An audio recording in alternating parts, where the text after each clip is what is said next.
Hey, everybody. Before we get started, I do have a small message from one of our fellow podcasters.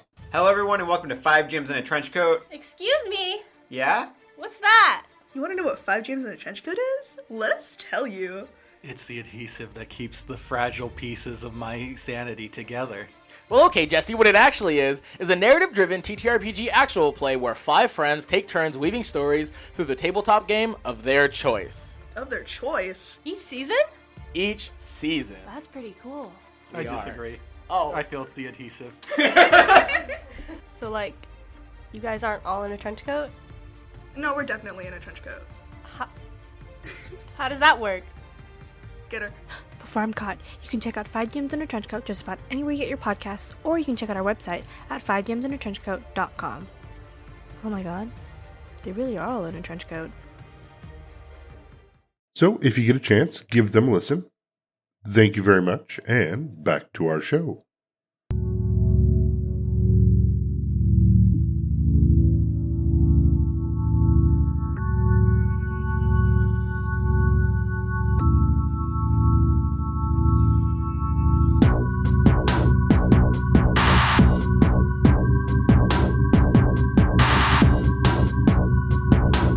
Hey everybody, welcome back to Big Campaign Stories. We have an extra fun side hustle today for you with our 2 guest players. I am Jesse, and because there are multiple Jessies, Jesse D, playing Serge Koznietz. And I am Chris Bagg, and I am going to be playing, let's see, my main name is Olmus, a Artorian fighter, which means I look like a tree. Both of our guests are from a podcast I enjoy very much. Please tell us a little bit about what you guys do. Jesse and I run Upper Middlebrow, which is a mostly books, but sometimes plays and movies podcast where we talk about works of art that have a high level of craft, but still also have kind of wide appeal. So we've talked about a whole bunch of books over the past couple years, and what am I missing, Jesse? I think that's it. Sometimes we have guests and talk about we do recommendations. A friend recently described our podcast as like listening to a buddy movie, which I think is the greatest compliment. In my day job, I am actually a podcast producer for money. Upper Middlebrow is not associated with money, but I make other podcasts for clients that earns me a living as well. And Chris is a gym coach for grown-ups. Yeah, that is what I do. If you loved gym class and you're not quite sure what to do with yourself now that you're an adult, call me. With another podcast, a new podcast. You want to mention it? That's right. Yeah. There's a new podcast. It's called The Infirmary. Yes, I help people be better endurance athletes. My company is called Campfire, and so everything in it is branded just like the summer camp where Jesse and I met 22 years ago. Yeah, and I am a big main campaign fan, although I'm probably about a year behind right now. I forget the name of the fellow but I just listened to the series where the fellow from another podcast shows up, and he's from a library somewhere, and there's a wizard whose soul is trapped into a sword, and the repo guys have to go find the sword. That's where I am. That was probably like 2022 or something like that. I just listened to the most recent episode, and I was like, oh my god, things have changed. Don't tell me. I won't. No spoilers. Well, awesome. Yeah, thanks so much for coming on and for getting ready to play and nerd out with us. Thanks for having us. Yeah. But before we get started, let's get them lightsaber checks. I rolled an 18.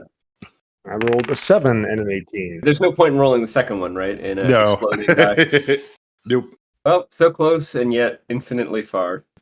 But, we got to make our living, so it's the world we live in. Yeah, pay that tuition, man. Yeah, can't avoid them loan sharks. Yeah, and did we take out loans to pay our tuition? That was a bad idea. We took out private loans, private non-Pell good move, guys. Well, I guess that is what would happen in a capitalist dystopian, right? There's no government assistance. There ain't no fill out your FAFSA to go to this university. It's go to your local loan shark to get your tuition set up for you. All right, that friendly casino lord offered to pay it off for me. He seemed like a nice enough fellow. Well, to give a recap, this was supposed to be a rather straightforward mission for you, Sergey. But it's been a bizarre series of events instead. First, that aquatic behemoth shut down travel to the Selene district, meaning that you had to catch an airship from Pauldron to Ambrek. Then there was that raider attack crossing the Amalian desert, before meeting with the awkward woman, Estelle Del Rose, who, though she did have the legitimate house weapons, the artifacts that your employer has asked for. After you're able to confirm it, that these are the twin blades of the Arferi, used by Jean-Marc LL himself, you are now on your way back to return those items to Sprite, the owner of the Dream Realm Casino in Golden City. This should not have been that hard. Fortunately, the behemoth of the water was killed outside of Basia, but out here a new one has awoken.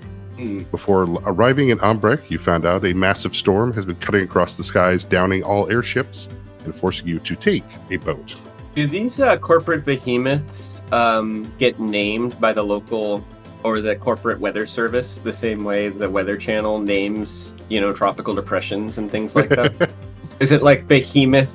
The first one of the year is Behemoth something with an A, and then Behemoth. Yeah. Behemoth Audrey, and then. Yeah.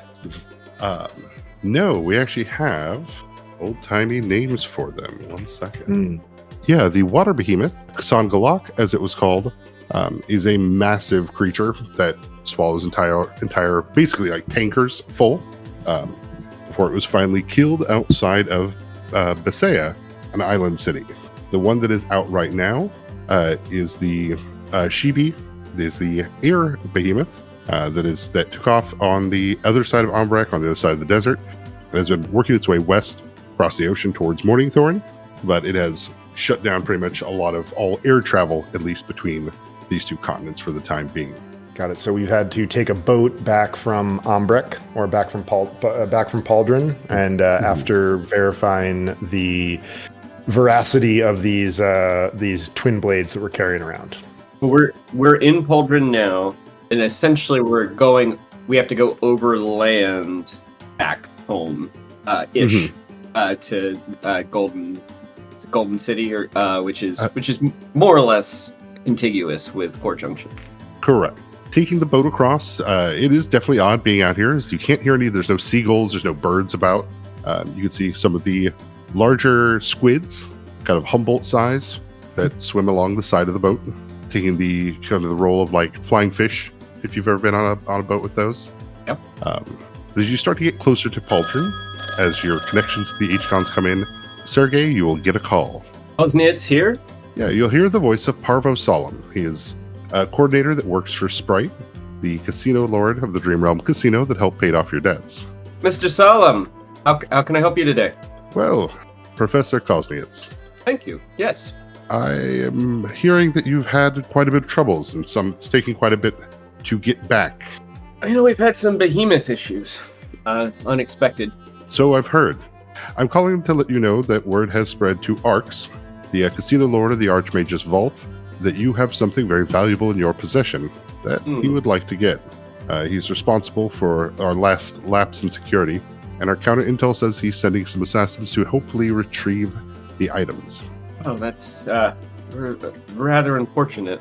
The assassins should be waiting in Pauldron, from the information that we've received, so I'm not sure where you're at now.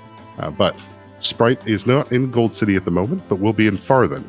Mr. Solemn, does Mr. Sprite have any safe houses or allies in Pauldron who might be able to shelter us for a night or two while we're figuring out the logistics? Yes, we should be able to help provide a location to rest up. If you check your accounts, there will be a small stipend provided to help with this change of location. Thank you. And how will we find the location? Once in Farthen, there is the summer festival that is getting prepared for. Your name is on the list there. Summer festival.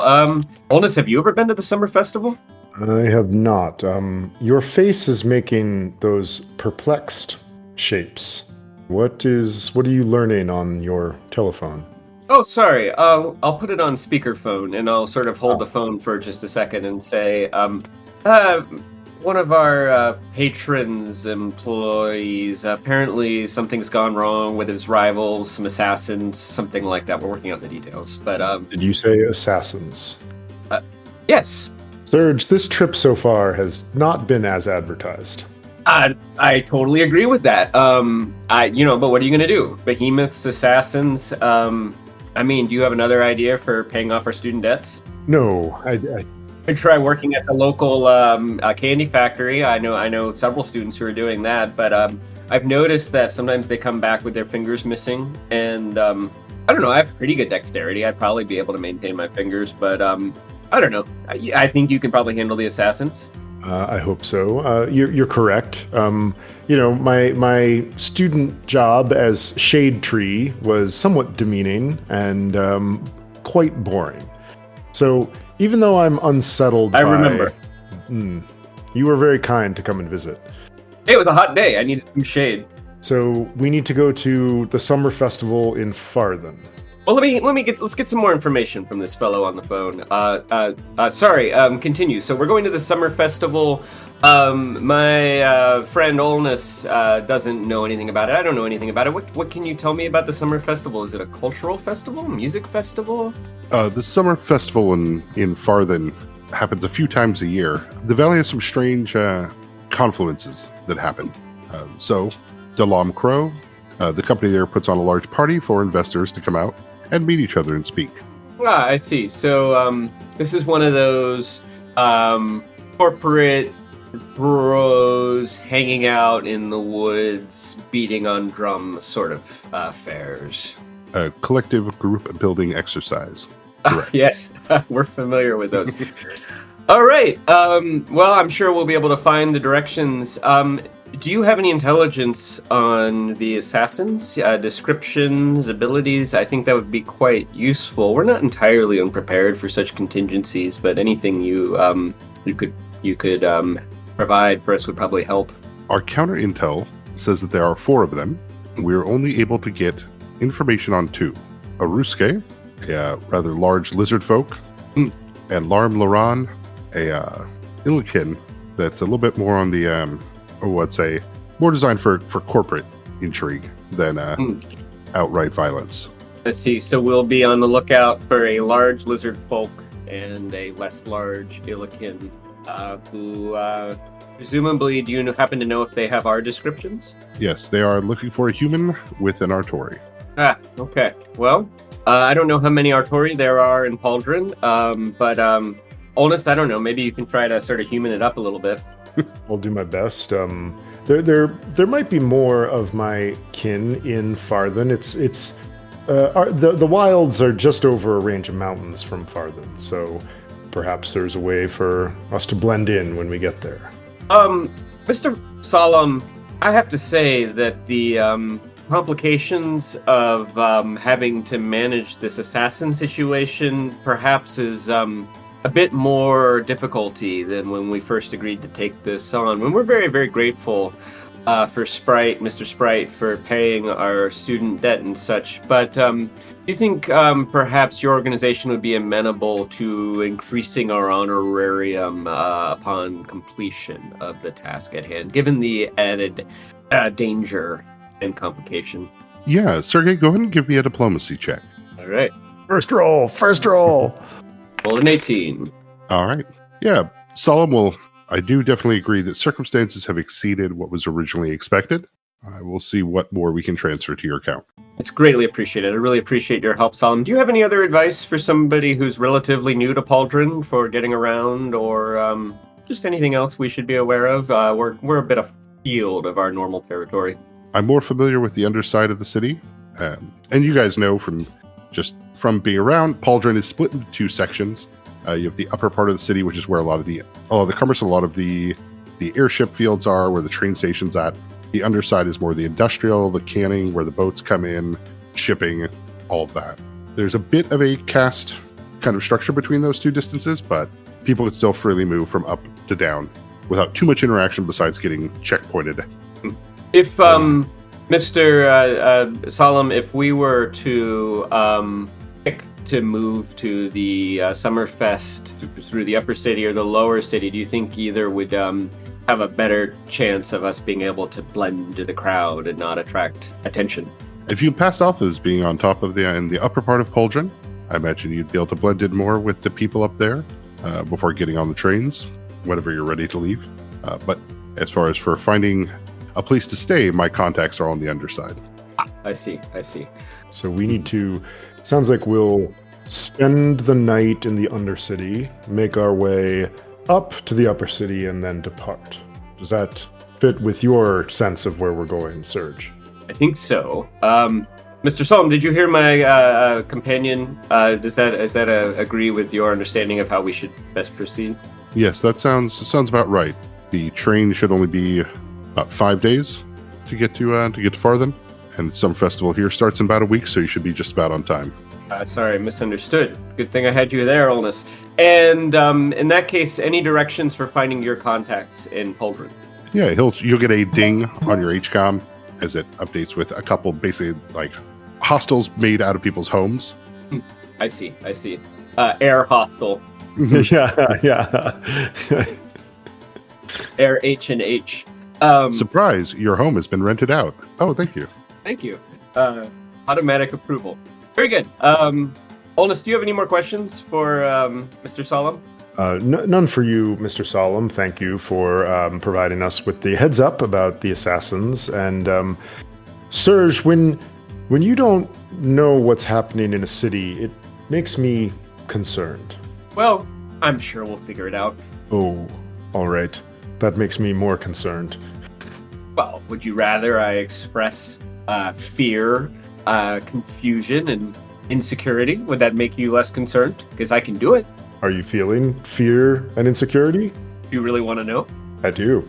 Yes, I feel, yes, Olnus, I feel fear and insecurity. Are you happy? Are you satisfied? But I also feel that we've been through greater challenges in our life, and I think we'll manage it. Quick thinking is sort of my specialty, and dealing with assassins, I dare say, is one of your specialties. Olnus sort of takes his arms/limbs and cracks his roughly 40 fingers. Olnus, I feel like you've taken a lesson in comic timing. Have the discussions we've had about comic timing finally paid off? That was brilliant. Thank you. The evening activity you signed us up for as well in the improv troupe, although unsettling, I think has made an impact. Next time we do a crack, give me a little wink beforehand, and I'll do the crack at the same time. That will be extra funny and extra intimidating to any assailants. Oh, like this? Indeed. Understood. We have hung up the phone. It's somewhere in the midst of that banter, I went ahead and hung up. I assume we're still on the ferry. Yeah, so it would be coming into dock. You guys can smell the brine and salt water as you pull into the underside. You can hear the people working, ships getting unloaded. We have 5 minutes for me to dip into my disguise kit before we disembark to try to make the two of us seem maybe a little bit more business leader looking than maybe our normal traveling clothes. Yeah, toss me that disguise. And you'll do one roll for each of you. Okay, so this is the first roll for Olnus, and this is the second roll for Serge. 23 and a 13. You look like a very well-to-do tree. Yeah, exactly. we went from cottonwood to sugar maple. Yeah. But yeah, you're able to gather your items, materials, bags, what you've been traveling with, head off the ship onto the walkways underneath here. You can smell the candied squid, salted fish vendors as Illican and Void kind of yell out at you. You can see the people that walk on the large stilts as they gather materials and minerals off the kind of cliffside here. And you can see the large eels swim about in this bay area. But people moving all about.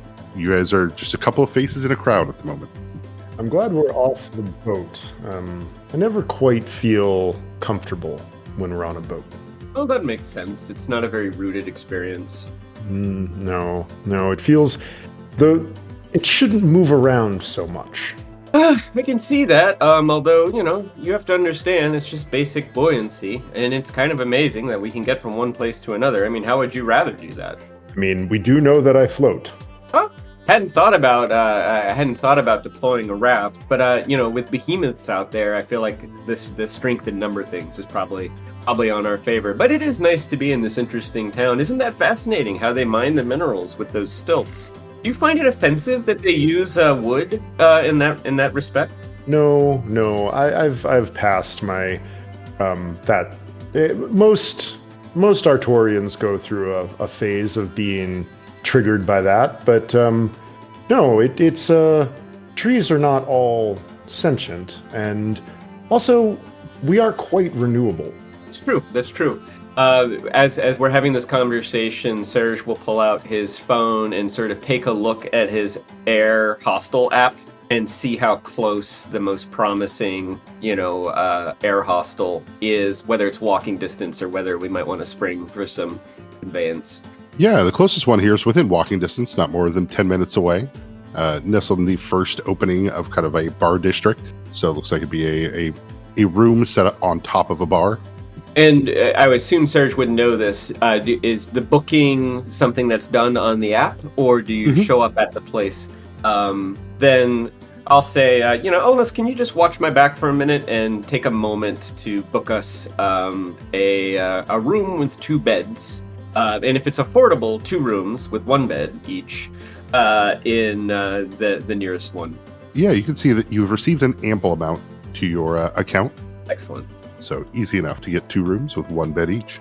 So we'll go ahead and book it, and then in the little field that asks what we're here, I'll explain that I am a archaeologist in town for a archaeological conference along with a grad student, and looking forward to exploring Pauldron.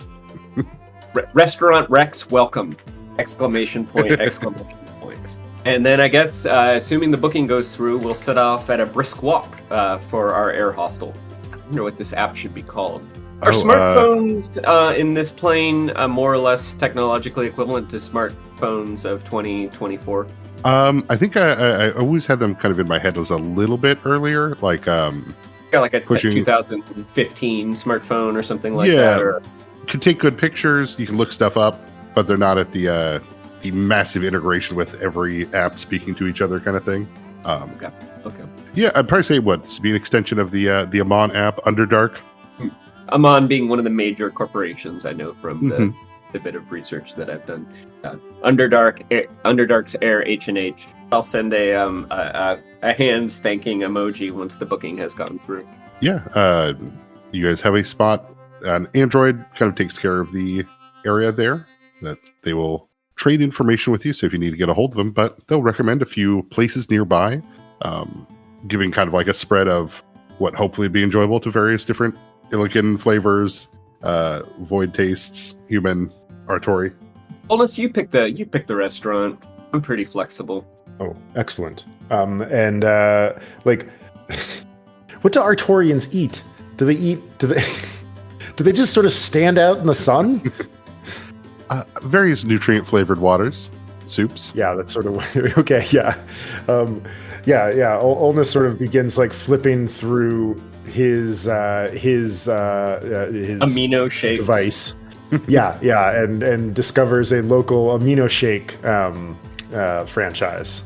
Oh man, Olnus, amino shake. Serge, there is an amino shake just around the corner from our air hostel. Are there any skewers or is there any fried squid nearby or squid candy? Yeah, there's definitely street vendors that you can grab some walking food. Lead the way. I'll keep my eyes open for any particularly delicious-looking squid vendors, and I guess we'll set off. What time did we arrive? We put this at, let's say, late afternoon. Okay, so it would not be inappropriate for us to have an early dinner or. No, not at all. Okay. Well, I think we. I mean, I'm a little nervous about the whole assassins thing, but I think as long as we stick to a crowded space, we should be in good shape. I'll leave that to you, Olnus. You're the assassin guy. Stay on the building side of me, and if anything begins to look out of sorts, then we can just pause, and hopefully I can pass myself off as a tree. We've done this before, and then you can either hide behind me or climb up, and we'll see what we can do. Very well. Lead the way to the amino shakes. I think Olmus's disguise. I think that Serge sort of saw the kind of like stilt walkers that are around Pauldron, and has kind of like set Olmus up like because Olmus is tall. He's not insanely tall, but like he's taller than most people. And so like Surge has set Olmus up to look kind of like one of the stilt walkers. We kind of ponderously make our way along the streets. Before we go, can I inquire to the android about the train or other conveyance schedule to Farthen? Zeron will be able to get you guys times, basically printed pamphlets of kind of when trains leave from the underside. Maybe we should leave from the top part. I have the sense it might be a little bit safer. So can we sort of determine when a relatively early morning or mid-morning train would be? Yeah, you got your first trains coming in about 4 a.m. So it's really how early do you guys want to start the track? That's early, man. I think we should begin as early as possible. Yeah, I could have used a little more sleep, but, the early bird avoids the assassin. That's what my lizard Volk adopted parents always said, except for they said it in the lizard language, so the translation isn't exactly perfect. Their word for assassin was something more like demon wolf, but so it was sort of like, and their word for bird was something more like a pterodactyl, which is an ancient creature that no longer exists. But I sort of felt like if I said the early pterodactyl avoids the demon wolf, it wouldn't come across quite the way. Anyway, all of that to say, I agree with you. We'll set an alarm for 3 a.m. But we'll pass the evening chewing on delicious squid snacks uneventfully until it's time to wake up for our train. We have a similar saying. It's the early leaf finds the sun. I think it is similar, though a fair bit less violent than your upbringing. Well, yeah, it was a rough place. But I mean, just because leaves don't commit violence themselves doesn't mean that the plant world is not full of violence. I mean, oh, it's a terrible place. It's quite metal. I've often seen insects. The other day I watched a caterpillar eat an entire kale leaf in about an hour. We had to fight off an entire colony of vines that infested my village and strangled several of my cousins. It's a terrible thing, so I understand. It is a terrible thing. It is a terrible thing. I think we can agree on that. But yeah, getting amino shakes and grabbing some candied squid. You'll see on the news as they report the air behemoth outside of Morningthorn. So far, 4 airships have gone down. Counts as far as bodies or people, still unknown. Does the television have the betting odds on how many total airships will go down? It is not here. I don't know. How many do you think they're gonna get? How many do you think it's gonna get? Bonus. 7. 7? 3 more. Yeah. I'll take 8. I'll take 8. All right. 1 gold. Done. And then the sort of like spindly, like almost as like spindly hands come down and kind of like wrap up Surge's hand and kind of gives it a strong, like getting your hand shook by Olmus is not unsettling. But Surge is used to it, so he whatever creepy feeling he's feeling, he hides with a poker face. Well, my amino shake was excellent. How was your creature of the ocean? Candied squid, delicious. You had 2 great tastes you would not expect to go well together, but they do some really interesting things here. And I was kind of surprised that the Illikin wouldn't be offended by that, being, I would say, I don't know if this is racist, but like mildly squid-like. But I don't know. Sign me up. When we get back home, I'm going to be looking for candied squid carts wherever I can find them. And I suppose that if nobody has tried to assassinate us, we will make our way back to our air hostel and go to bed early. Yeah, go ahead and give me those sense motives after dinner. Serge has an 11. Surge's senses have been dulled by his candied squid, whereas Olmus... You know what goes well with candied squid is... Oblivion. Neat rum. Neat rum with a little bit of lime. There's something about the candied squid and the maritime nature. So, Serge had a couple, and yes, his senses are a bit dull. Although he'll maintain that it enhances his witty performance. Olmus with a 22, you definitely do get the feeling, as you are returning back to the hostel, that you are being followed. Surge, perhaps unsurprisingly, we have picked up a tail. We could perhaps... go with our plan, but if we're already being followed, I think we've been noticed. It might behoove us to try to shake them, as it were. I'm not fond of anybody who's following us knowing where we're going to be sleeping tonight. Correct. Yes. So I agree with you. Do you happen to know who might be following us? There might be some things I could do about it. No, it's just it's my twigs are shaking. Twigs in a are way itchy, that huh? has often told me that someone's been following us for several minutes at this point. I don't know. Maybe it's this. Well, you grew up with lizard folk. Do you see any of your adopted ancestry in the around here? Serge will sort of try to scan in a subtle way, but having had a few rums, will probably whip around and look suspiciously behind him to see any lizard folk silhouettes or anybody else who might fit the description. Yeah, I mean, later at night here, you'd see the people shutting down their food stands. There's definitely some lizard folk, Void, Illican, but with that 11, yeah, there's nothing stands out to you. Well, we could try to lose them, or there's always the old confrontation. If you want, I could do a little bit of busking, and anybody who didn't leave might be the people who are following us. Oh, are you thinking of busking badly again? No, I never busk badly. Well, then why would people leave? Well, that's a good point. I will busk badly. Ah, yes, I was confused. And he'll whip out his penny whistle and begin playing some traditional lizard folk melodies, which I believe use a 11 scale harmonic, but the penny whistle is a 12 scale. So there will be some very weird dissonances happening, and Serge will play on as though that's not happening.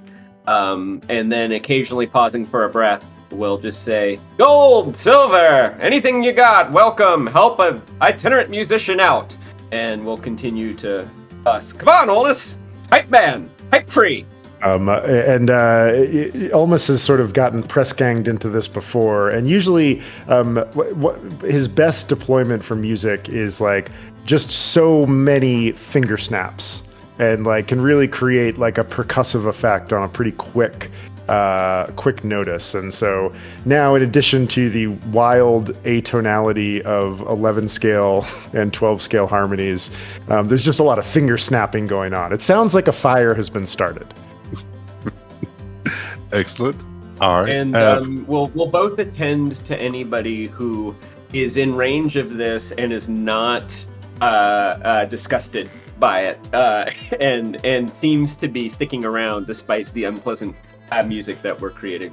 Yeah, go ahead and give me your perform check, Sergey. Or actually, no, how about this? Because you're doing this as a way to lure somebody out, go ahead and give me a bluff check. Okay. Old dice today. 13. So you do, whether intentional or not, play badly this time. A 13 is still enough that people aren't immediately offended, right? Like a 10 is average kind of playing ability.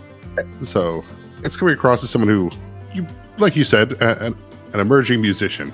But during this, why don't you go ahead and give me a perception for both of you? Most people are ignoring you as they're packing up. And late night, some people outside having a smoke by the bar might attempt to whistle or sing along. 24. Well, saving my good rolls for later. Clearly, I am stunned, good sir. That is a lot of low numbers. Well, considering that Serge has very high bonuses on these, I mean, they're not bad, but he's supposed to be good at this. I guess it's that Illican rum.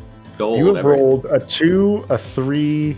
You've rolled 2 3s, a 2, a 4, and your disguise roll for me, you managed to roll a 13. So thank you.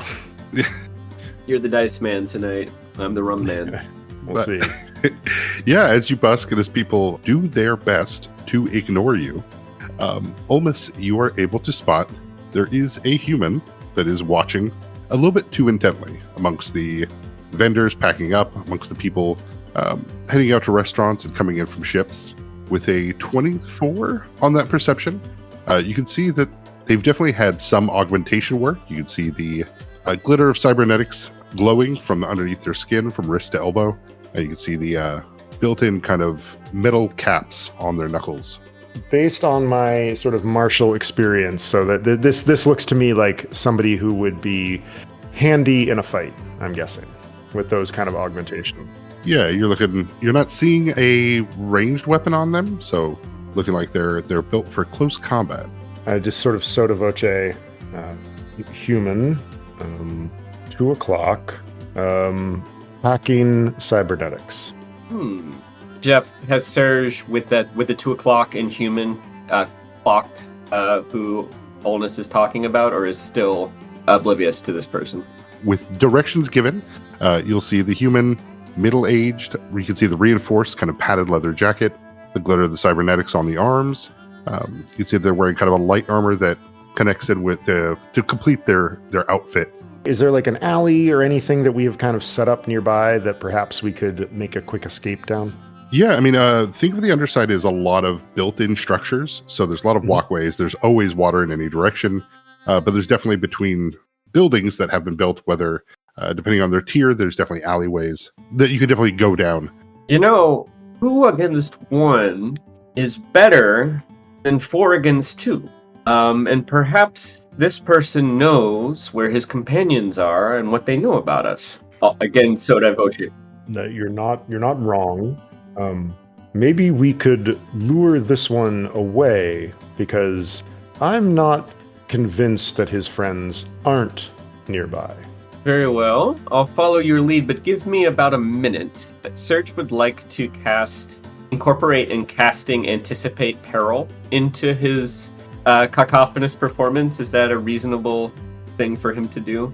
Yeah, absolutely. And he will cast it on Olnus, so that Olnus has a +4 bonus to initiative. And it will work for 4 minutes, or until activated. I suggest that we make a clumsy exit down this alley and see if our friend doesn't follow us. Lead the way, big guy. Okay. And like almost will make a truly clumsy exit, like sort of faking, like tripping over the fake stilts and kind of like making like a clatter as he kind of like tumbles to the ground, gets up, looks sort of like ashamed, and then like starts like heading down the alley rather quickly. Where are you going? You're supposed to be the hype. Oh, wait up! And Serge will sort of tuck the penny whistle away, grab his cane, which has the rapier hidden inside of it, and I don't know if readying in action is a thing in Pathfinder, but he is readying to draw the rapier as needed, and will follow, 10 feet behind Olnus. Okay, so I've rolled a 1 on my Assassin's Sense motive. The goal was to kind of lure him, like to like make it obvious where we were going, and then like nab him when he comes into the alley. Then go ahead and give me your stealths, because he will quickly follow into the alley as both of you bumble in there. Of course, completely oblivious to the ruse being performed. 27. Hey, you found the other numbers on the dice. The rum wasn't quite as strong as Serge. He's got a fast metabolism. All right, and Olnus with a 23. Excellent. Very well. The human assassin comes around the corner. You can hear the creaking on the wooden boards. Though reinforced, you can hear the sound of the ocean below your feet as they look down the alley and do not seem to notice in the shadows here. Neither professor nor tree. As they will move, kind of looking around, you'll see they'll check their HCOM for a moment, sending off a message before tucking it back in their pocket, and will continue to move past you all. Serge is waiting for Olnus's play, but will be ready to draw his rapier and help. When he gets within the range of kind of, grabbing him, then Olmus has basically shed the stilts disguise quickly, and now just kind of like, in the like shade of the alley, looks sort of like a bedraggled, like sun-starved tree that is just around. He's gonna try to grab the assassin when he passes into my reach. All right, very well. Go ahead and give me a CMB. CMB, got it. Is your combat maneuver bonus? 23. All right. Unexpected, meaning that they're caught flat-footed as a tree peels out of the shadows and grabs them. The human will, of course, thrashing. What the fuck? Like, well, then when he says that, like all of like my fingers on one hand sort of like wrap around his head and just like like close off his ability to keep talking. And then I sort of like turn and swivel him to Surge. Sir, you are paying way too much attention to us. Give me one reason that my friend should not crush your windpipe right now. Through muffled branches. I'll like pull the branches away, but like leave them there so he knows that if he like goes to make a loud noise, I'm just gonna clamp them back down. And may I also, with my other branch, go into a pocket for that HCOM? Yeah, have you won the grapple? Yeah, you can take that item from him. Okay. And I'll sort of like pull it out and kind of hold it up for Surge to see, and then let him continue with what he's doing. Surge will make a gesture of like, yeah, good. We'll do something with that in a moment, but let's see what he has to say. Will be the body language. Caught in Olmus's branches, the would-be assailant. Well, now you've got me dead to rights. We think that there might be 3 more of your friends. Are they nearby? I don't know where the others are. It's an open contract. I was already here in Pauldron. I heard that you guys were getting here soon. So you're not working with anybody else? He'll shrug as best he can, and nope. I'm not sure that Olnus believes you, and when he doesn't believe you, his grip gets a little bit tighter. Yeah, he just begins to squeeze. You'll hear the spark of electricity that bounces across the knuckles of this assailant, but he's obviously not in a place to be able to push back yet. We'll say that, nope, the other ones are on their way, or at least they should be. On their way here, to this alley? Or Farthen. Ah, I see. Do you know who they are? Do you know their names? If you tell us, things might go much better for you, if you can give us a description. Well, I know I know at least 2 of them. Larm Laran and Psalm Delka. Sarm Laran and Sarm Delka. What, or is Sarm Delka? Oh, Delka, they're a void. The greediest bastards I've ever met. And what's your name? Corvo Psych. Oh, psych. What was the deal on this open hit? What were you going to get? Said one of you 2 should be holding 2 swords. And what were you going to do to us? And what were you to do with the swords? Well, if I could get the swords without hurting you, I'd do it. But if I can't find them, then I'd hurt you. Serge would like to do a... Can I do another sense motive check? Would Absolutely. like to make an assessment about whether he feels this person is telling the truth at this point or not. Yeah, while you're doing that, go ahead and almost give me another CMB to hold on to him. Sense motive is 24. 15 on the CMB. Not as good. With the 24 on the sense motive, you can tell that Corvo here gives off the vibe that he'd more enjoy the second part if you guys didn't tell him. But the way he makes the first one sound is that the money's almost good enough that he could walk away from the fun part of the violence. Good question, though, is that do I detect that he's trying to deceive me, or that he is trying to tell the truth in the hopes that we will, be merciful? His demeanor is not someone who expects this to be easy. I see. What is what's the security of HCOMs? Like, is it a biometric? Like, how does one open up a HCOM? No, you should be able to basically, like, say, those mid 2000s phones. So you pretty much put them on before you had the screen locks and all the thumbprints and all that. Got it. Yeah. So with one hand, I'm holding on to him. I hope with that 15 on the CMB. The other, I'm looking at his HCOM, seeing if he has sent anything recently to anyone. Yeah. So with the 15 on the CMB, that is not quite enough to hold on to him. Okay. Exhaust part of steam will come out of the side of his arm from his cybernetics as it kind of burns a bit of the branch that causes you to let him go just enough. He'll hit the ground, but does look like he's ready to actually just start running. I will take a few steps and try to trip him up. Sort of like sweep down with one of my branches and just try to take out his feet. Yeah, go ahead and give me your attack of opportunity. Okay. Sergey, you will also have an option for an attack of opportunity of some sort. Could that be a spell? Yeah, melee attack or something of that nature. Okay. So I'm guessing this is my melee versus AC. That's a 27. So then, yes, as he goes to sprint out, jumping out of your hands, you'll see that exhaust of steam from the side of his cybernetics. You will clock him with a 27, sweeping his legs out as you'll hear the heavy thud on wood as he slams into the boardwalk here. And yeah, my continuing goal is just to incapacitate and keep him here. That's the goal. While I'm doing this, I toss the HCOM to Surge.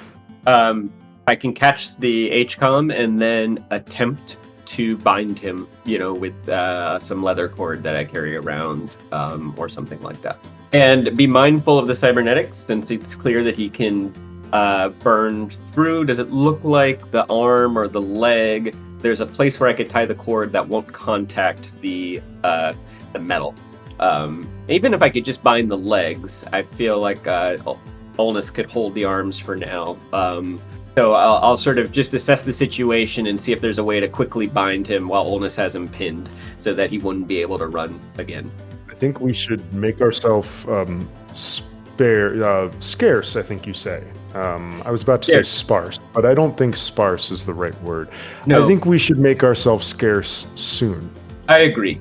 Is he bound, Jeff, at this point? Did I succeed, or? You go ahead and give me a roll, Sergey. This will be your CMB, but you're going to get a +4 because he's already prone and already knocked over. So you'll be doing this at a +7. There we go. Ugh, 7. He is tied, though. There's only so much kind of like the leather wrappings will do, but he is bound for now. Very well. Left alone, he'll probably be able to break out. Oh, but checking the HCOM, there's just a text back that says the one he sent as he entered in, I have eyes on him. Ooh, that's the one he sent. That's the one he sent. Olnus, I completely agree. If you have any way to render this man unconscious, I suggest you do it. And you, sir, if we see you again, I'm a good-hearted fellow, and my friend here is rather lawful.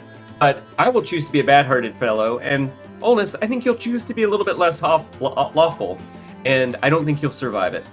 When he says unconscious, Olnus is already sort of doing what he needs to do to knock this guy out. All right, very well. Then for a knockout coup de grace, he's tied out and on the ground. Go ahead and roll your Olmus Smash twice, as it is a critical hit, and he will get a save equal to the damage +10. Yeah, 15 damage.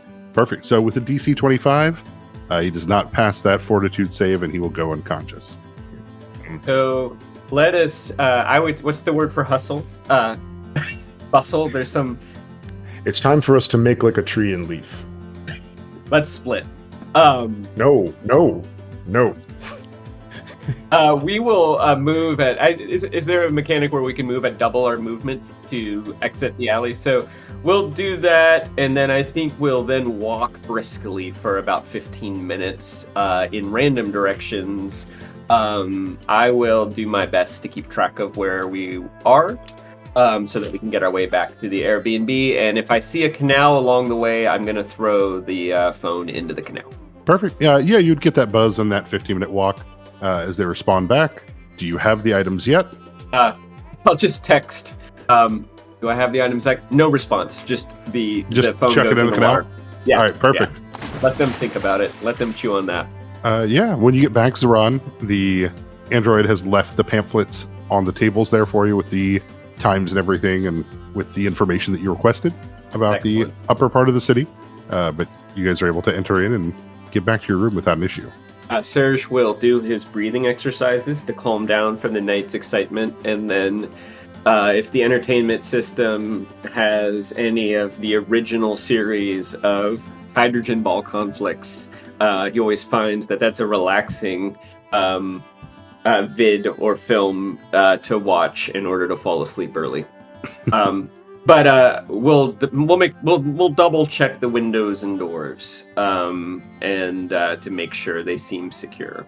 Almost doesn't he sleeps, but not normally. And so while Surge is watching hydrogen ball conflicts, Olmus likes nothing more than to sort of watch slow TV. Just like fish in a goldfish in a fishbowl. Not the Yule log. He doesn't enjoy that one. But things like that. But he'll also intersperse. Episode 9 pretty much is slow TV. Am I right? Hey. But And we'll intersperse that with like going out into the hallway to just make sure that no one has like gone into Surge's room or is kind of casing the joint. Yeah. As the night drifts on, the bars below get loud, of course, and rowdy until it finally gets late enough that they get quiet again. But the rest of the evening will pass without incident before 4 a.m. comes around. Your alarm goes off at 3. And we will go down into the lobby and see if the subcontinental breakfast is there, ready for us, and whether there's any stale donuts or stale squid candy available for snacks, and grab it. And then I think we will make our stealthy way up above to the train station. Perfect, yeah. Taking a combination of stairs and elevators, you'll ascend the outer side of the cliff face here in Pauldron before meeting up with one of the checkpoint people that will simply confirm IDs right down and allow you to pass in. The upper part feels, of course, a lot different, right? This early, you're seeing people doing out deliveries, you're seeing more vehicles. It's not as, I guess, kind of blue collar as it feels down below. As you move about and head towards the west side of the city to where the train stations are at. Looks like the first one heading out of here is going to go down towards Nugget before it arches back up and goes over towards Farthen.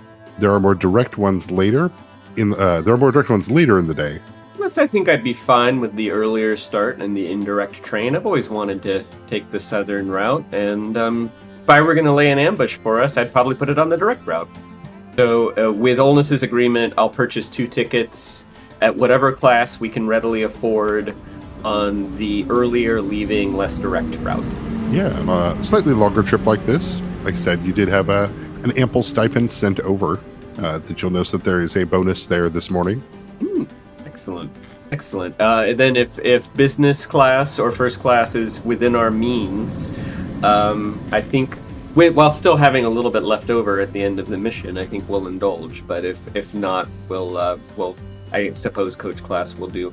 No, you absolutely can get that first class on the train, so you guys have your own sleeping compartments and areas, food vouchers, drink vouchers. Nice. I'll comment to Olness, there's something about all this that feels deeply familiar. First class, this train, you and I on an adventure, a train, first class. I don't know. It's just deja vu, I guess. Do you get that? I don't. Have we been on a train before? I'm quite sure we haven't. And yet, somehow it feels familiar. I mean, not the first class part. Even that feels familiar for some reason, although I can tell you this is the first time I've ever been able to afford first class. This is quite nice, I will say. Is there a long rest dynamic that we can take advantage of in first class? Oh, yeah. I mean, as far as... I cast a spell. I guess that's the only, Yeah, you would have gotten your spells back from sleeping last night. Okay. Then with that, taking the early train out of Pauldron, you'll get to see the sun start to rise on the fields here that exist between Pauldron and Nugget. You'll see the large kind of predatory birds, about the size of horses, the tourneys, as they're out milling about. That's the expression, the early tourney, right? Gets the death snake. But you'll see the howlers out here, large canine creatures, the strong underbite covered in quills as they go hunting. The tourneys in the early morning sun. You guys get to enjoy the coffees and donuts, the accoutrements and refreshments on the train, having first class tickets. Try to take some wildlife photos with my smartphone, but then be disappointed by the optical zoom feature and give up in grumpiness. Almost keeps passing his donuts and pastries over to Serge, drinks his coffee, drinks some water, and then goes out in between the cars and finds a way to kind of clamber up on the top of the train car to get some of the early morning sun. So now the train is sort of pursing through the countryside with a tree on top of it. Fun. I assume we can. Oh, by the way, Chris, I gave us two-way radios in addition to. So excellent. I'm gonna suggest that you keep the channel open, and from time to time I will say, anything to report up there? Oh, but it's beautiful. Jeff, is Olness's behavior sort of unusual for train passengers? Is it drawing any attention from the train staff? From a first class ticket, no. So Serge will sort of observe that Olnus is getting away with it, and then we'll also clamber up top. You'll notice that the people who work here, of course, are like, sure, they can't stop you, right? Right, right. They don't want to risk their jobs to tell you no. I just really hope there aren't any tunnels that are coming up. No, it is wide, expansive fields as far as you're going south, heading away from the Pine Barrens of the north and the Fire Pillar of the Levant. You'll be given wide, expansive views. You know, if you've ever taken the bus through Eastern Washington or through Colorado, those locations where you just kind of get to enjoy the stare that goes on forever. Far to the south, you can probably see the darkness created by the clouds of the behemoth that is outside of Morningthorn. I'll check my smartphone to see how many more airships have been taken down since the last time we checked in. Yeah, they've put a ban on flying, but there's still one more has fallen since yesterday. So we're up to 6, huh? Doesn't look good for that gold piece. Oh, nope, yeah, we're at 5. Don't try. I've fallen for that before, Serge. That is 4 + 1 is 5, not 6. Very good, very good. Your math skills are as sharp as ever, Olnus. And then he'll mutter to himself, "Come on, big guy, get a few more airships." I don't know if that's something we should be cheering for. Humanely, humanely. With everybody on board, alive, of course. I don't know. Do you think the behemoths eat the people as well, or do they just eat the ships? I mean, if they eat the ships, they're probably eating the people, right? And I see the people are in the ship. Do the airships have lifeboats? I'm sure they have lifeboats. There's plenty of time. You see the behemoth coming, everybody gets in the lifeboats, and then, nobody even loses because they're insured. I'm sure the airship companies make a lot of money from the behemoths. I mean, otherwise they would have shut them down long ago, right? Maybe the behemoths are part of a conspiracy of the airship companies? But then you would think the insurers would have an interest in shutting them down. Interesting. You're right. Worth further exploration one day. And we continue to talk as the beautiful landscape goes by, drinking in the $1 million view and enjoying our first class donuts and coffee. The first couple days here will pass very uneventfully as you guys watch fields turn into more fields, and pretty days kind of extend into get a little bit longer as we're getting close to the end of spring here. You'll see the city of Nugget coming up, of which that they will stop for about 30-40 minutes to give people time to stretch legs and get out, move about. There is a very nice pastry shop pretty close to the train station. I think we're gonna have to get some pastries, whatever the local specialty is. Do they have anything like meat pies? Anything like a pasty? Yeah, that's definitely part of the halfling specialty. So you can definitely find meat-filled pies, kind of the spicy empanadas, as they would be. Excellent. I think the spicy nugget. Yeah. That's the store that we go to. The spicy nugget. Yeah, I'll buy 1 to eat on the spot, and then 2 to wrap up and tuck into my traveling backpack for because my experience is they keep pretty well. You can eat them 2 or 3 days later. Yeah, it's definitely easy here to spend a decent amount of money getting a fair amount of donuts and meat pies and pastries, as it were. But Nugget has the feeling of a small town that's gotten a little bit larger than it should be. So, because it is a main train stop, like all of the all the important stuff is kind of tucked here. You just see kind of sprawling houses that kind of extend beyond it. But as you are passing here, as they're picking up more passengers, go ahead and give me a perception from both of you. 28. 16. Ooh, stunning. Yeah, with a 16, there's something odd maybe about this place.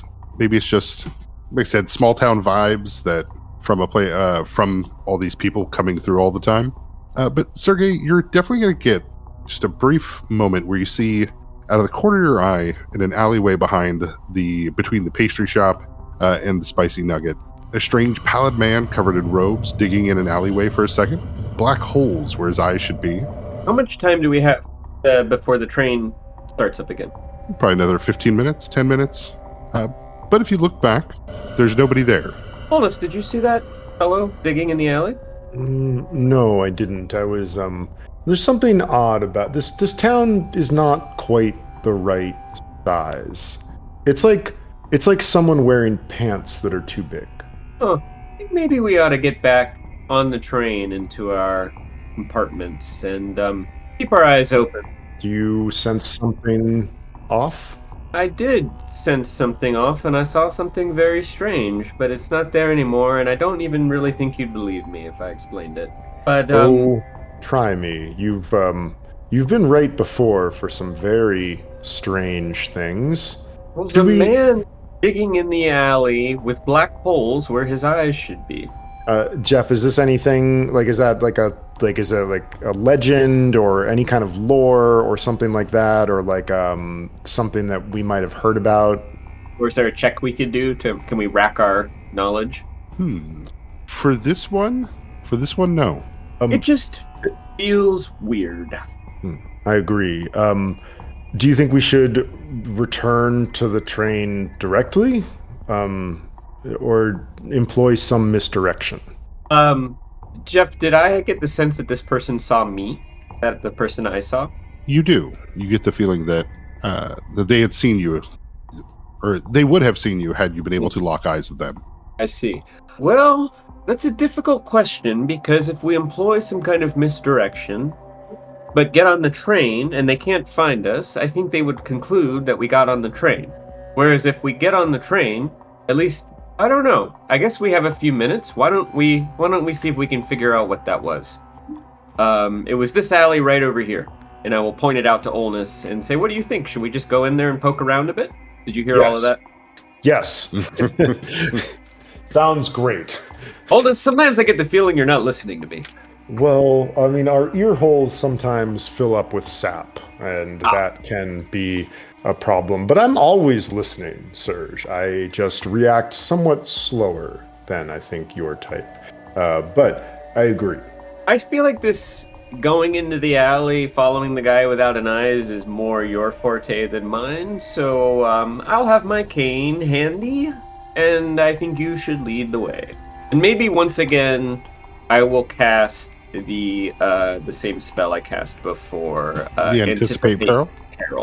Which, should give a bonus to initiative.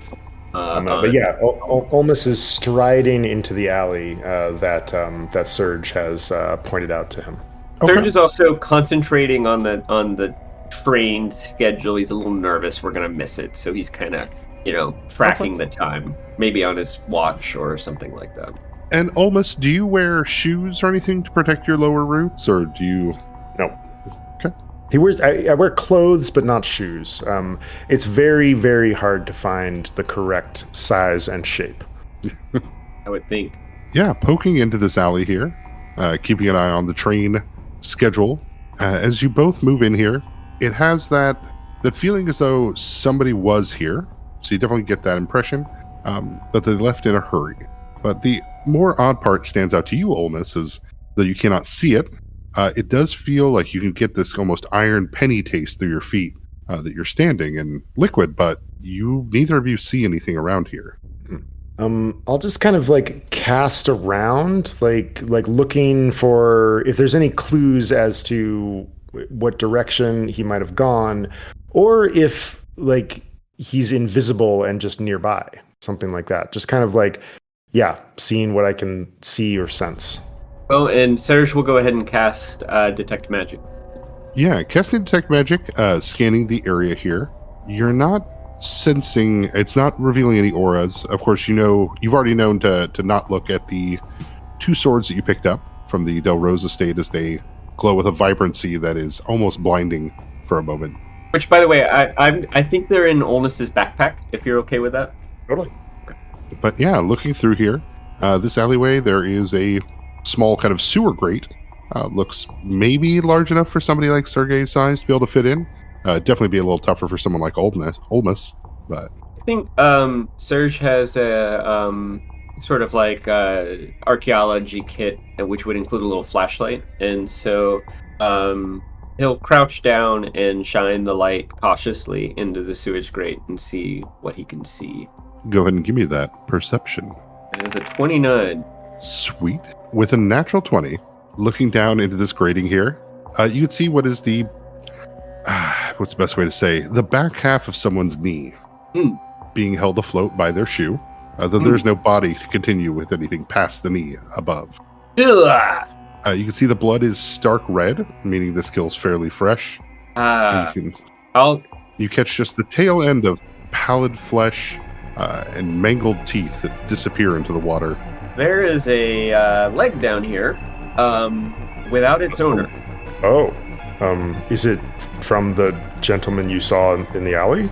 I don't know. Can I tell whether it resembles the gentleman I saw at the alley? It does not. The gentleman in the alley was wearing robes, was not wearing pants, as far as the form you saw. It is pantalooned. It does appear that something with sharp teeth separated it from its owner, and recently. I've been tasting a kind of metallic taste through my roots. Does that add up to anything to you? Not necessarily, except for not good. Now, the last part of this oddness for you, Sergey, is you are looking in the water as it reflects back. You can see your own reflection in it. You can see in that reflection that your hands are covered in blood, that this grating has blood in the reflection, but not in the part that you are seeing. Olnus, do you see any blood on my hands? I'm not sure. Can you show them to me? I will hold them up. Do not see any blood on his hands. No. It's weird because I am seeing a reflection of myself, and it's bloody. My hands are bloody. This is odd. You want to try pulling that grate up? Maybe we can get a better view. Yeah, the grate comes free very easily, like it's been moved before. Okay. It's not bolted into place or anything like that. And you've got about 5 minutes left till the train. Ursula has his flashlight. I think he'll look at Olnus and say, "This is a bad idea." And then sort of, if the depth of the water seems like it's less than 10 feet, we'll simply... Is there any dry... Can he perceive any dry ground below, or is it all wet? No, it looks like it's all wet. Olnus, can you hold me by my ankles? And Serge's plan is to be suspended into the tunnel, head down, where he can shine his flashlight around and see if he can see more. Yeah, Olnus kind of like reaches down and just sort of sweeps Serge up, but in a way that doesn't like instantly like knock his head on the ground. Like I sort of like pick him up and then invert him. But yeah, then I dip him like a candle into the manhole. All right. Yeah, imagine you're kind of seeing that very much that Aliens 2 kind of look, that aqueduct. You see the water as it's kind of moving, and you can look both ways. There's nothing that you see here, but you can see turrets or something moving below the surface. You can get that water ripple effect. Go ahead and pull me up and set me down, please. Serge almost does so. Olnus, there is a problem here, but I believe that it is somebody else's problem, and our train is leaving in 4 minutes.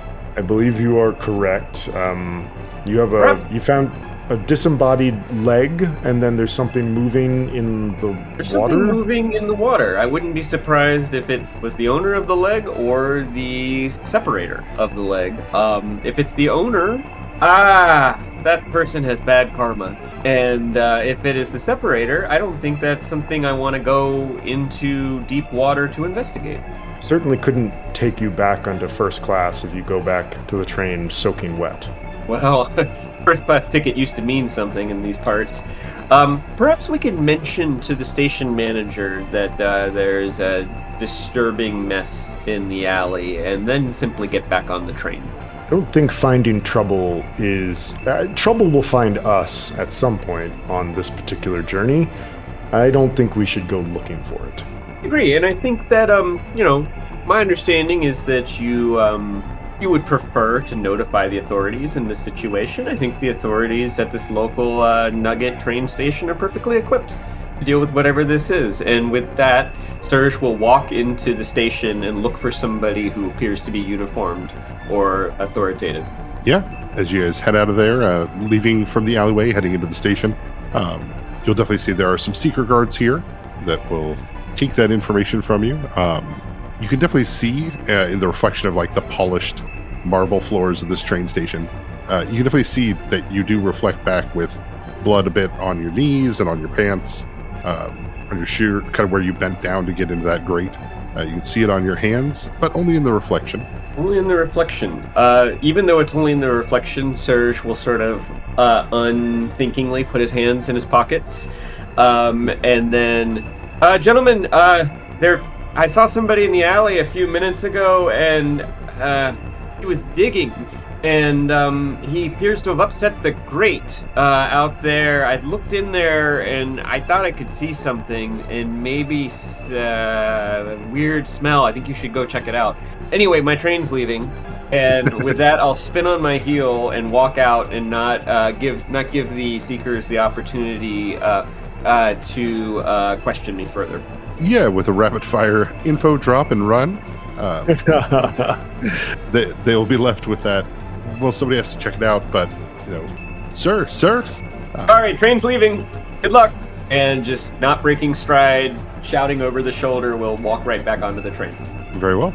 It's about half an hour outside of Nugget before it seems like yourselves, as well as everyone, seems to have that same kind of ear-popping feeling, like that release of like, oh, wow, I didn't realize that was kind of going on. But after that hits, it becomes very apparent that, yes, at some point, when you were on that grate, you can now see, and as can Olmus, and you can see the blood on Olmus's feet. You can see the blood stains on your hands, in the pocket, on your pants. With the naked eye or in reflection? With the naked eye, yeah. Ooh, and can we wash those things off? Definitely can. This is actually a spell that, if you have prestidigitation, I know that can clean clothes. What is that? Prestidigitation? I think it's a standard cantrip.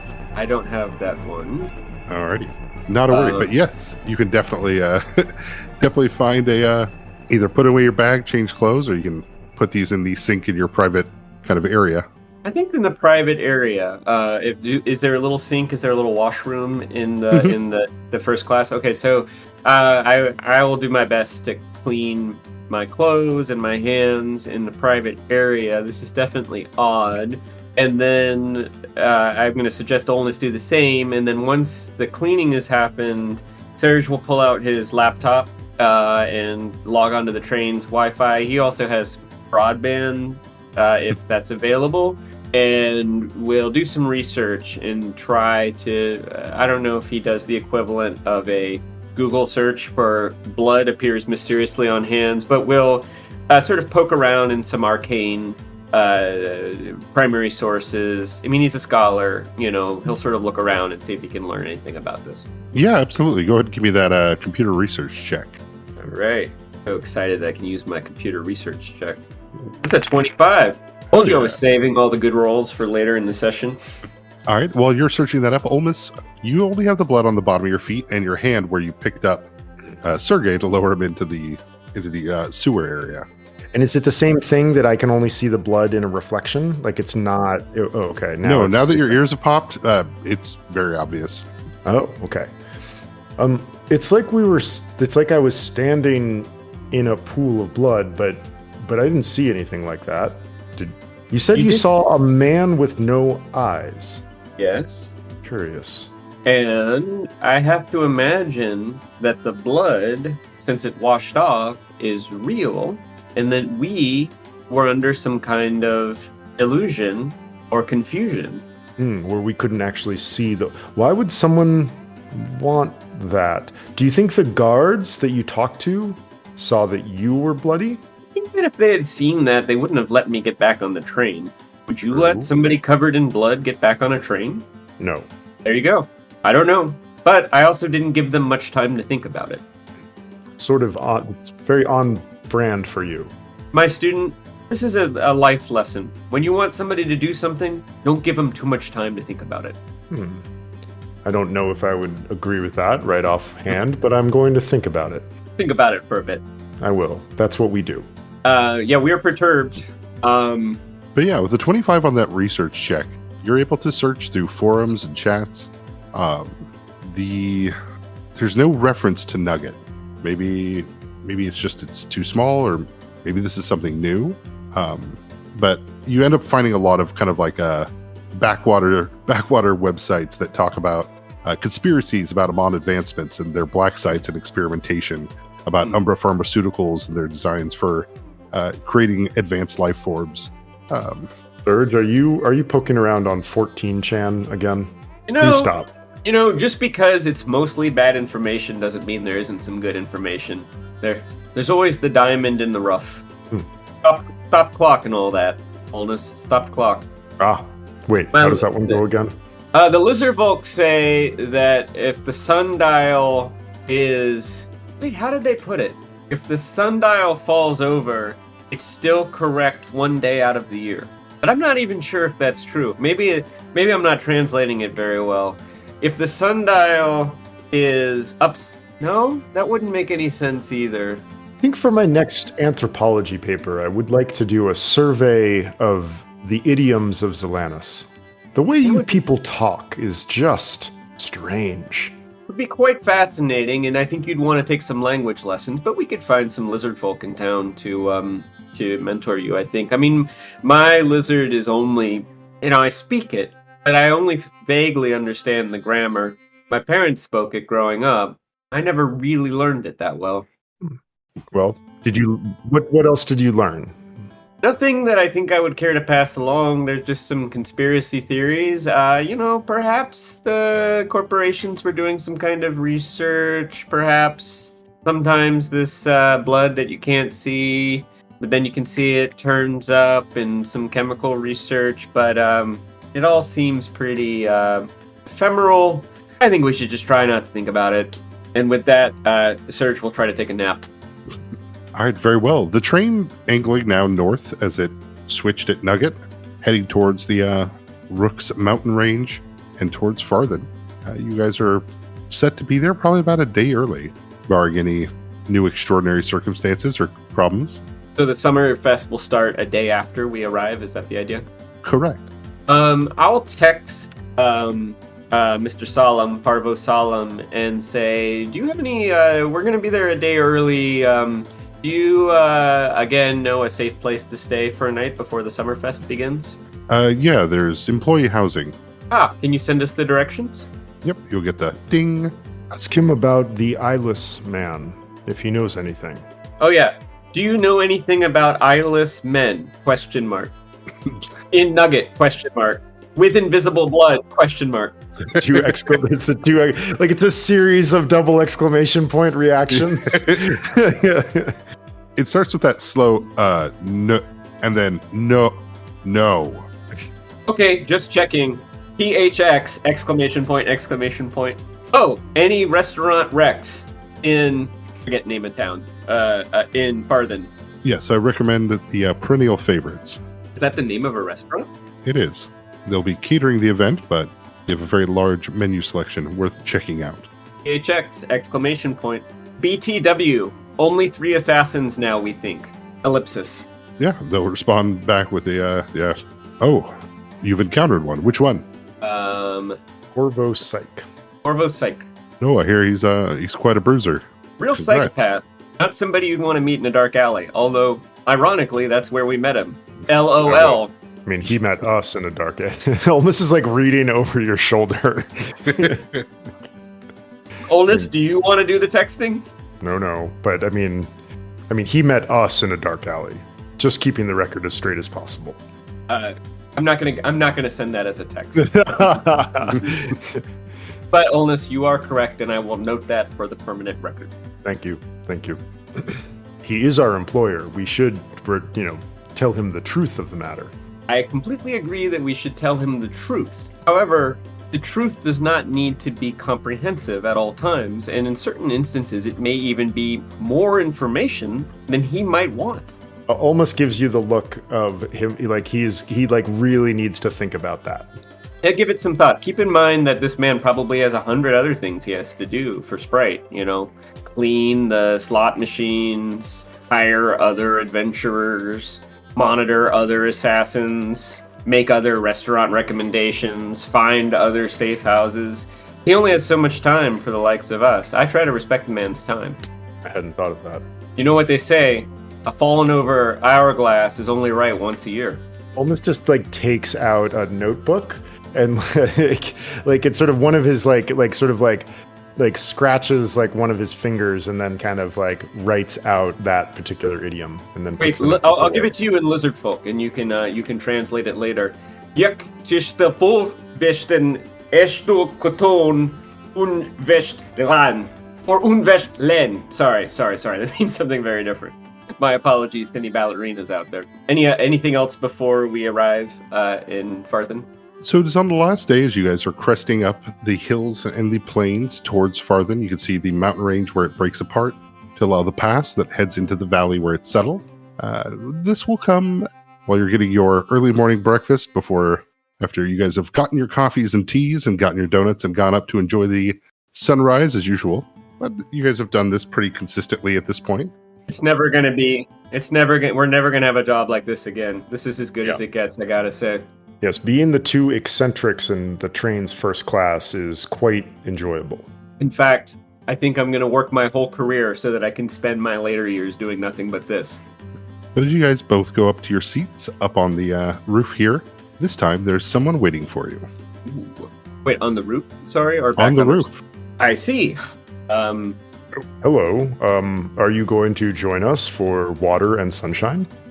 Pleasure. I think I shall. The Void will smile at you.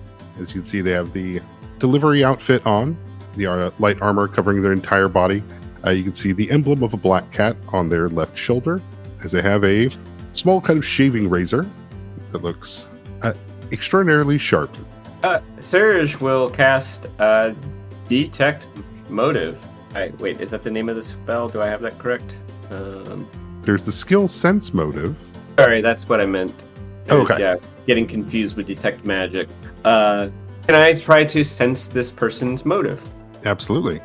Let's see, main. Sorry about that. 21. Yeah, they seem to be going for more intimidating than violent. Intimidation and playfulness. Do we have the honor of addressing Mr. Sarm Delka? Oh, well, shucks. You've heard of me. Your reputation precedes you. Olnus, this is one of the fellows that our friend back in Pauldron warned us about. I should say, recommended us to. That makes sense. You're not here for water and sunshine. It's not really my habit, but you all seem to like it, and it gives us a quiet place to talk. Talk away. I was lucky that I guessed that you'd take the first train out. I think the rest of them are right now sitting somewhere on their way to Farthen, or have got there a couple days ago. Well, lucky you. You get to enjoy our very pleasant conversation. We were just talking about sundials in the lizard folk language, and then earlier we were having an interesting discussion about whether or not behemoths consume the inhabitants of airships when they consume airships or not. What's your opinion on that one? They'll pause for a moment. Well, I have to imagine if they're eating the ship, they're eating the people with it. That's what I thought. Don't you think they have lifeboats? Oh, sure, but, I mean, I don't know. Does it eat the lifeboats? How fast are the behemoths? I guess that's the question. Yeah, that one, Solemn will shrug, and I'll have to catch up on the news, I guess. You're really just here for idle conversation, sunshine, and water? Well, I'm here to politely ask you to hand over something. I'm going to politely ask my friend Olnus to throw you off the top of the train. Olnus, my dear friend. And Olnus starts walking towards him, makes the first move. Yeah, Solemn will spin around the razor blade that they have, and this will be a lot easier if you just tell me where they're at. We'll stop here for tonight. Do you guys want to give your plugs where people can find you?